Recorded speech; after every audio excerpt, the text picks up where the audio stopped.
के पास नहीं जा सकता। और यहाँ पर सुशीला कहती है कि एक बार तो मिलाओ, हमें यह नहीं कहती कुछ मांगना, एक बार मिलके तो आ जाओ।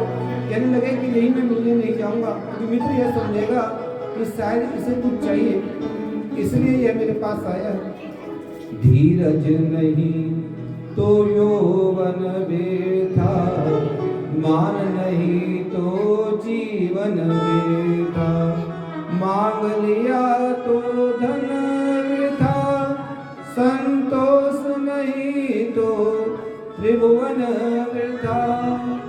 कि यदि धीरज नहीं है, धैर्य नहीं है, तो यौवन का कोई लाभ नहीं। कि सुंदर भगवान ने स्वरूप दिया, शरीर दिया, लेकिन धैर्य नहीं है, हर जगह जल्दी जल्दी करना, हर जगह जल्दबाजी करना, धैर्य ना होना, तो उस यौवन का कोई लाभ नहीं। और उसी प्रकार से यदि मान नहीं है, सम्मान नहीं है, स्वाभिमान नहीं है, तो जीवन बेकार है। इसलिए स्वाभिमान में रहना चाहिए। और इस प्रकार से यदि मांग लिया ना, तो मांगने के बाद जीवन बेकार हो जाएगा। क्योंकि मांगने की जब आदत पड़ जाती है ना, तो मांगने की आदत सबसे खराब है। जो मांगने की आदत है ना, सबके आगे हाथ आगे करना पड़ता है।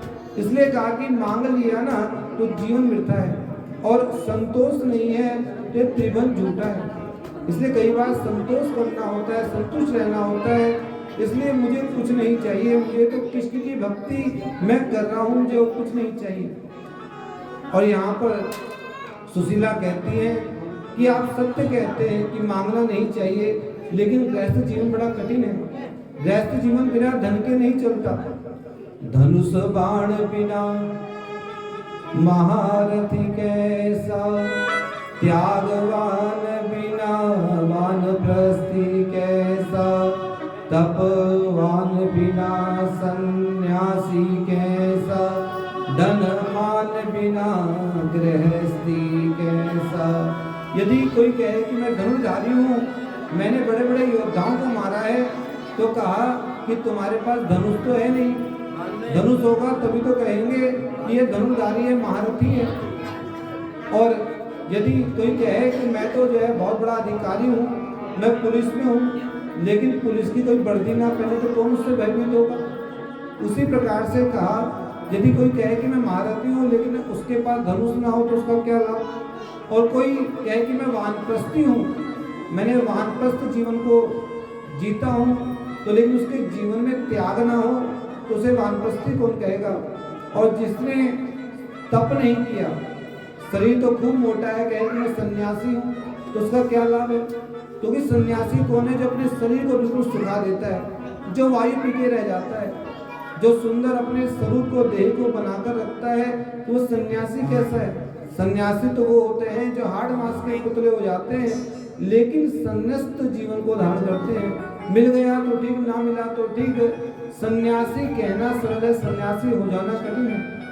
इसलिए सन्यासी थे दधीची, जिन्होंने अपने शरीर को समाज के लिए दे दिया। बड़े बड़े संत, इसलिए तो हम उनको पूछते हैं कि उनके जीवन में त्याग था। और उसी प्रकार से यदि जो गृहस्थी है ना, यदि धन ना हो तो उनके यहाँ कोई नहीं जाता। आज के समय में तो उसी व्यक्ति के यहाँ लोग आते हैं जिसके पास धन हो, जो किसी को चाय भी पिला सके, जो किसी का सम्मान कर सके, जो मिठाई खिला सके, जो किसी का मान सम्मान कर सके। गृहस्थी उसी के यहाँ लोग जाते हैं। जिसके पास यदि किसी का सम्मान करने के लिए कुछ ना हो, बैठने की जगह भी ना हो, तो उनके यहाँ कौन जाता है। और यहाँ सुशीला कहती है कि हम मुझसे और सहन नहीं होता। आप अपने मित्र के पास चले जाइए, और आप अपने मित्र के पास जाएंगे तो वह आपकी व्यथा को देखेंगे, कुछ ना कुछ तो उपचार करेंगे। सुदामा जी कहने लगे, देवी तुम अगर कहती हो तो मैं केवल चला जाऊंगा, लेकिन ध्यान रखना मैं कुछ मांगूंगा नहीं, क्योंकि मेरी प्रवृत्ति मांगने की नहीं है। मैं वहां जाके कुछ नहीं मांगूंगा, मैं सावधान कर देता हूँ। यहाँ सुशीला कहने लगी, कुछ मत मांगना, एक बार चले तो जाओ। और 4 मुट्ठी वह चावल लेकर आई, और जो चावल हैं कोई मोटे हैं कोई पतले हैं, और इस प्रकार से एक कपड़ा, वो भी कई जगह से फटा है, उस बालिश मोटे कपड़े में उन्हें 4 मुट्ठी चावलों को बांध दिया और पोटली बना दी, और सुदामा जी से कहा कि आप चले जाइए। और सुदामा जी का स्वरूप तो देखिए कि एक लाठी उनके हाथ में है, शरीर में उनके मांस नहीं है, हाड़ का पुतला हो चुके हैं और झुक कर के चल रहे हैं, पैरों में चप्पल नहीं है, धोती भी फटी है कई जगह से और वह जा रहे हैं अपने मित्र के पास। घनश्याम तुम्हें ढूंढने जाए कहाँ कहाँ, अपने विरह की याद दिलाए कहाँ। भूख लगती है, प्यास लगती है, जिंदगी अब उदास लगती है। कैसे आऊं मैं द्वारका तेरी, आस भी अब निराश लगती है। सब मम प्रिय सब मम उपजाए, सब मम प्रिय सब मम उपजाए, सब ते अधिक मनुज मोहि भाए।